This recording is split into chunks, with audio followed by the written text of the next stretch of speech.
Disclose the Day, the brand new Steven Spielberg movie, and this movie is quite interesting because this movie, even though I've seen the trailers, it felt like I was walking into a film, like a high profile movie, completely blind.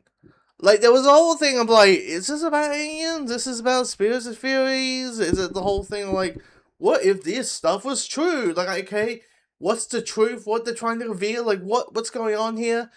So it felt like I didn't know what this movie was actually about. There was whispers about aliens and stuff on those lines, but I just saw the movie. And what I will say here is this: like, I felt like I'll say the first like 20 minutes of the movie were not good. I felt like it had a habit of being a little bit exposition heavy, trying to keep, trying to do the classic Spielberg thing, which is keep everything a mystery, keep everything a mystery, keep everything as a mystery until the 30-minute mark. And I felt like they just dragged it on a little bit much because you have our main character who's played by Joshua O'Connor, or one of our main characters, because you also got Emily Blunt's character, um, and he's with his partner who's in the middle of this because of him. And she's like, what's going on? Why are we on the one? What's happening? What's happening? And constantly in these like 20 minutes are like, secrets. Secrets that the world needs to know. And I'm like, okay, guys, just spill it. Just like blur it out. And the moment it starts to happen, the moment we get into the concepts of this is the information that him and our main character and his team have, and have that feeling that the world needs to know, the movie starts picking itself up. The pacing kind of leads itself into it, and the more that the movie finds its footing, the more vested you kind of get into it, because it starts asking those questions of, what would the world be like if this information came out?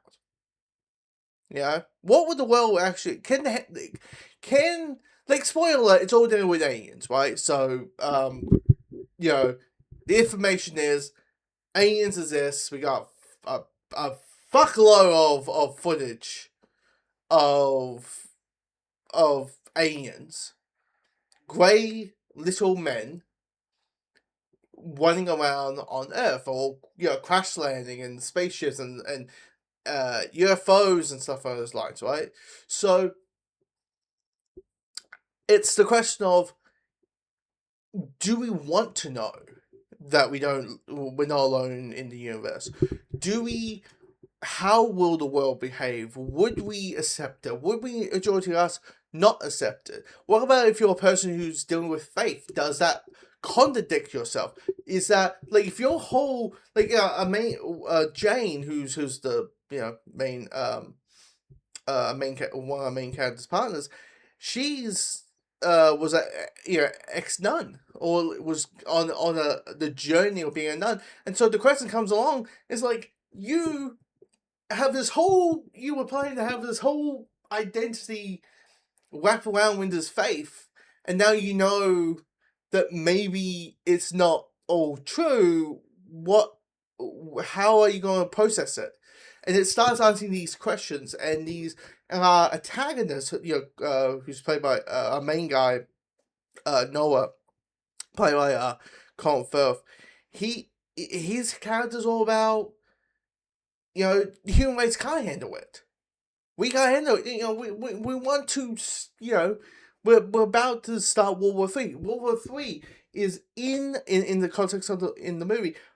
World War III is happening. If we find this is not the right time to tell everyone that, Area 51 is actually real. Like, it's not a good time to do that. So it's asking all these questions, and it's all that kind of stuff, and the journey of the reveals, and the journey of like what's going on, because they're our main two characters, once again played by Joshua O'Connor and Emily Blunt. There's something to them as well. There's a reason why they're the main characters, why they're the ones who are on the neck of the line here to expose this information. And the more the reveal happens, and the more we're tiptoeing it in, the more you kind of leaning over, and the more it's like, the whimsy and the awe and kind of wanting to, draw us into that situation. And I mean, look, I think the one like damn it thing is in the movie, outside maybe the first few minutes of the movie, is like the ending. Like, I won't spoil the ending, but it kind of just cut off, and I'm thinking there's a whole other, I think at least a good 10 minutes you could explore there. It kind of did the opening ending, the opening ending. I'm like, nah, put a bow onto it. Put a bow onto it.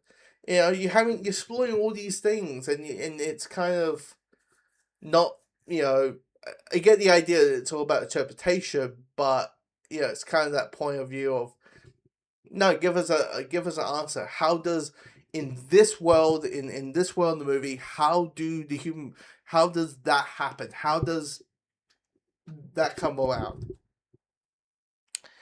And that.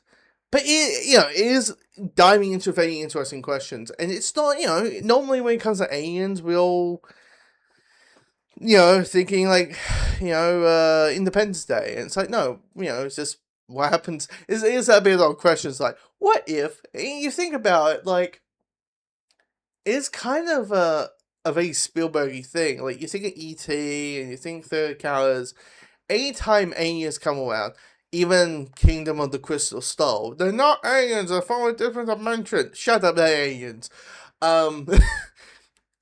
In anyway, they're never, taking over the world. They're not one exploiting humanity. They're all just people who arrived. They actually come in peace. And it's the human race that fucks everything up, right? So I have for and I lost that, but there's that kind of like shows that also me that sense of, do we fear what we don't understand and all that kind of stuff, and it's just a really I was like, at the beginning wasn't really sure of it. I heard great things about the movie. I thought, okay, guys, like I get all those 40 and 50-year-olds might have some Spielberg, nostalgia goes on because he created like Raiders and Jaws and all that kind of stuff. I will say this, the aliens are not in there much. It is like a Jaws thing. You don't see the shark much, and all that kind of stuff. So if you're like, give me aliens, you're not getting that. But the performances are really well put together. Colin Domingo as I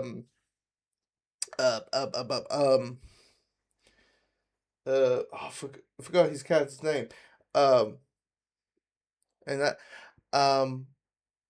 but it's a when the plot starts, but his performance is amazing.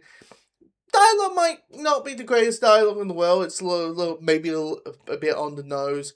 Screenplay wise, you have your destiny and you must go. We need to start back at the beginning, and those type of on the nose dialogue, or as I mentioned at the beginning of the movie, where it's a lot of like, tell us, what are you hiding? What are we running from? Something that the world needs to know for like a good 20 minutes, and it just felt a little bit,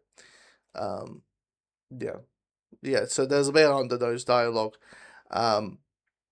but yeah, I recommend the film. Yeah, I actually recommend it. Also, there's one little like car flip. There's a car chase. Spoiler in the trailers. There's a couple of car chases. So there's a car chase, and there's a car chase, and you see a car flip. I'm like, oh, that's like maybe the weakest car flip I have ever seen. Maybe there's a reason why. Every time there's a car flip, it's all wide. It's like a real close up, or at least a mid shot. But anyway, if you've seen the movie, comment below. Let me know your thoughts of this film.